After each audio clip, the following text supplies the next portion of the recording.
Campo General Malvar, lungsod ng Batangas. Arestado ang isang 48 anyos na security guard ng Sabado ng mga tao ng Nasugbu Municipal Police Station dahil sa illegal na pagpapuputok ng baril sa bayan ng Nasugbu sa probinsya ng Batangas.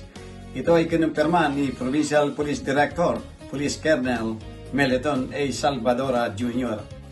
Kinilalang suspect na may alias na Roy, may asawa at residente ng nabanggit na bayan. Ayon sa investigasyon, dumating sa lugar ang mga biktima, sakay ng motorsiklo na may sidecar upang maghatid ng parcel o padala. Tinanong nila ang suspect kung kilala nito ang padadalan at tinuro naman ito ang isang bahay.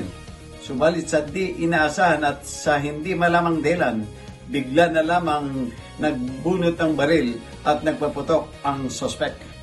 Dahil sa takot, agad umalis ang mga biktima, ngunit muling nagpaputok ng baril ang suspect habang sila ay umaalis.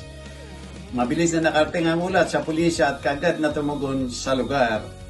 Kusang loob namang sumuko ang suspect at isinurrender ang kanyang baril na isang kalibre 38 na pistola na walang serial number. Naipaalam na sa suspect ang kanyang mga karapatang konstitusyonal at siya ay kasalukuyang nakatitini sa kustodiya ng Nasugbu Police. Haharap ang suspect sa kaukulang kasong alarms and scandal, illegal discharge of firearms at paglabag sa Republic Act No. 10591 o ang Comprehensive Firearms and Ammunition Regulation Act. Jojo Cesar Magsumbulag ulat para sa journalnews.com.ph.